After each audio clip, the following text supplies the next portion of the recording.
Thank you, Dallas, Bruce, and Yuri. I'll tell you, it's been a long road. I was asked back in November, we're having a Christmas party at our local association. I live in the Monashi area in Rossland. And I was asked if I would put my name forward to run for MLA. And I said, okay, sure, next election. We had a Christmas party a few days before I left for Australia. I'm a helicopter engineer by trade, so I was firefighting contract out there for a couple of months. And the team I was with said, well, you know, John Rustad steps down while you're gone, and you can put your name forward and you can run for leadership, and then you become an career. I was like, yeah, sure, sounds good, right? So I leave on the 28th, I get to Australia on the 4th of December. John decides to step down. I get a call after a long night out with some friends. It says, hey, we need you to step up. You got 24 hours to think about it. I did. I got interviewed by the party, and I decided to step up and put my name forward. Yeah!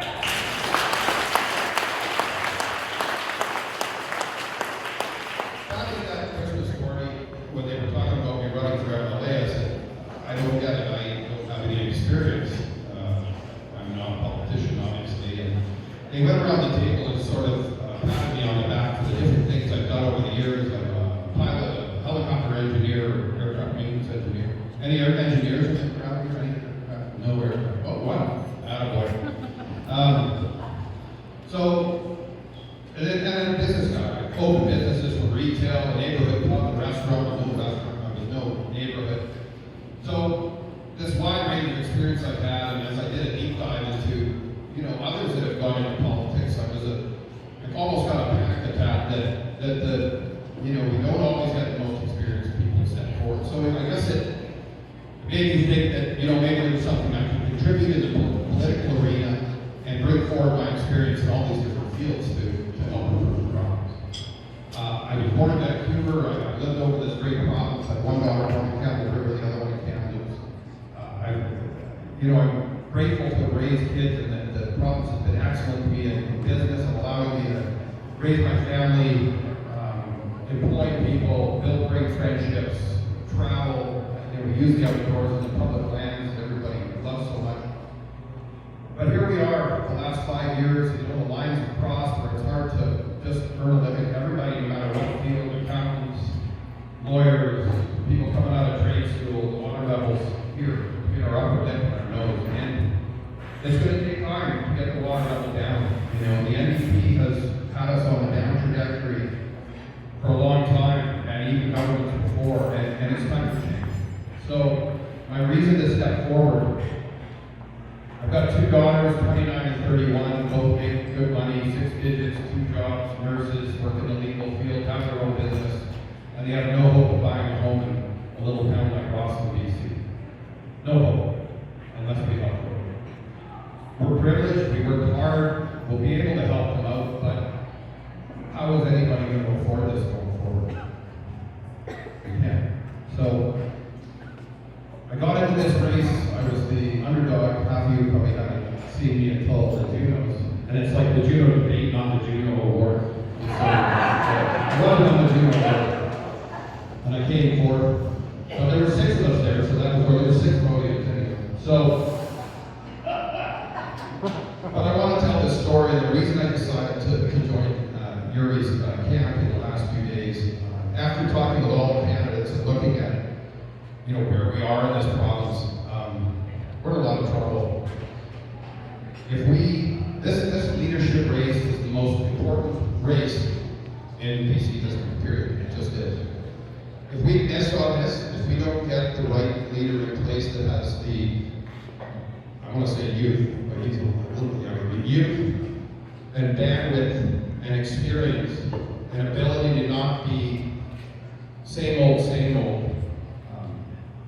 if we don't make the right choice here, things are going to get worse. And I know that's hard to believe, but you know, I think everybody that's come out in this room knows that. And we need to get out and spread it to our neighbors and our friends and get it out across the province. We're running out of time, and we need to pick Yuri to be our next premier. Yeah.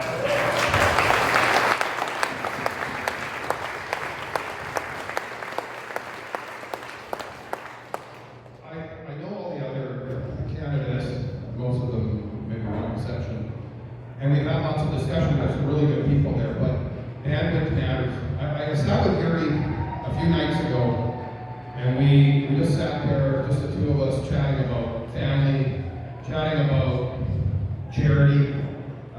Yuri never mentioned this, but I mean, he's picked up a lot of people over the years and helped them. His stories of, picking someone up that's laid down literally in the gutter or otherwise to help others was really important to me. I've done the same, and you don't often hear these stories, and we're not ones to share them in detail, but I think it's important it goes to character that we need a leader that not only has the compassion and the business sense, but doesn't need this job. Both Yuri and I talked the other night, and I said to him, so, when did you want to become a politician? And I don't. And I got the reciprocal, in the community, how long have you wanted to do it? And I'm like, I still don't. Yep. It's a bit of a thankless job in lots of ways, unless we are able to right this province that is really upside down. And I want to share this analogy mainly because my campaign has been suspended as of about a few hours ago, and I'm fully supporting Yuri going forward, along with members of our team. But I want to share this story because my team hates it when I share it, so I'm going to share it anyways. So if I ask you guys out there how many people know how a helicopter works, do we have any hands other than the front? How does it actually work? Oh, there's a few. If I put a bunch of pieces out here, you guys can put it back.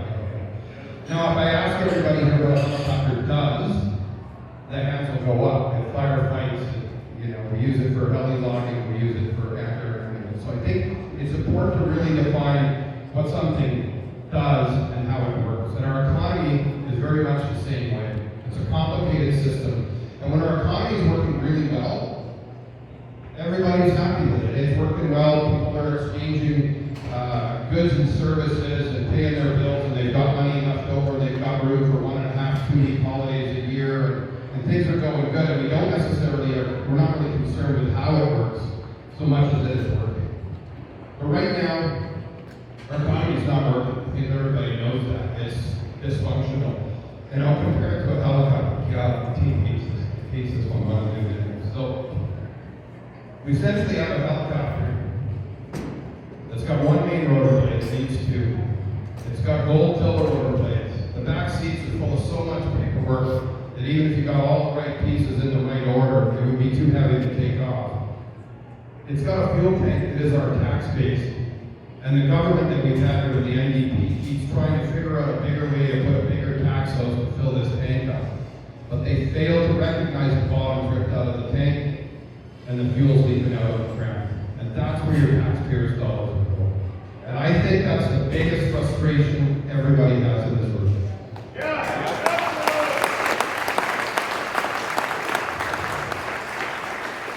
And so, understanding a complex system from the top down takes people that understand how it works. We hire aircraft maintenance people or helicopter engineers, or we get business people that are able to have this top-down view of all the pieces of it. And it doesn't matter what the paint looks like on it right now. We need to get all the right pieces working in the right order together so that it can actually take off and go and do some work and start bringing revenue back into this product. No one's going to come and invest in our province to help us fix the holes in the fuel tank to retain the tax dollars if we have no intention of flooding. It won't happen. They won't come here. I've spoken with lots of them. People with real investment money that want to come here in mining and resource sector, and they will not come unless we have the intention for it. And now I'll give you another analogy. Let's say we do figure it out. Yuri, I give him a hand along with lots of others, Mr. Hamm, of course Dallas, she's got her own team going. So maybe you're not doing helicopters, you're doing motorcycles, aren't you, Dallas? Motorcycles.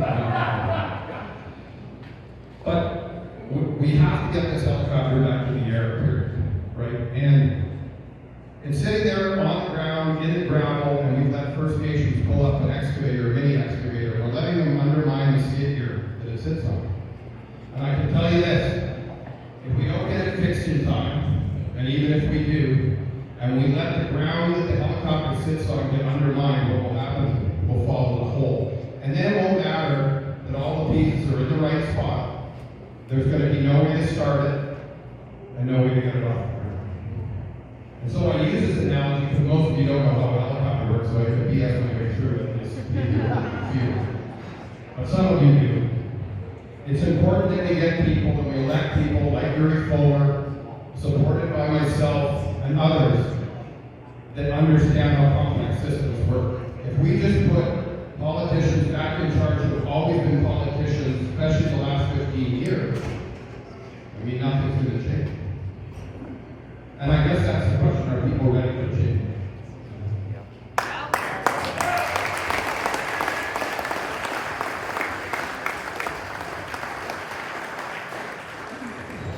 I'm grateful that Yuri and I had a very open and clear conversation about family, about helping people, about understanding complex systems, speaking about splitting workloads and teamwork, and I look forward to supporting him to the very end of this campaign, and he will be, like I said, at the Juno Awards, the Juno debate.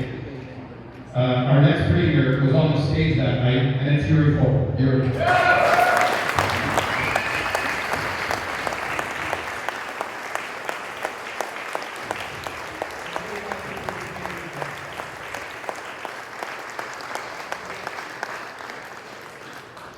Ladies and gentlemen, you feel a little hole in the room? Yeah! You feel change is already increasing? You feel that the MVP are on the way out? Now, ladies and gentlemen, I had to hold my tent. I had to say to my people that were behind me and say, you know what?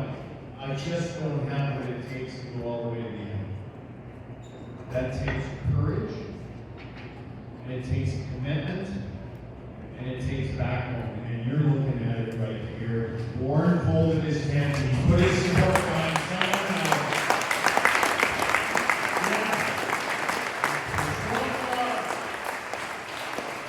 We need to get as many people out to get more memberships. Let's get this voted for Yuri to make sure that we don't miss on this. Absolutely. If we do it, we may not recover. So let's get out there and vote, please. Thank you. Memberships is next Saturday, it's the 18th of April. I strongly recommend doing it tonight, sign up tonight, it's like $320 to sign up, $25. So don't wait till the last minute. Please, if there's one, people always ask to tell us, what can we do to help? Do this one thing. Go home, go on, if you go to the Yuri website or right to the here. Maybe you want to Team Yuri Fulmer. .ca. TeamYuriFulmer.ca. Now, one more thing. We had a venue that was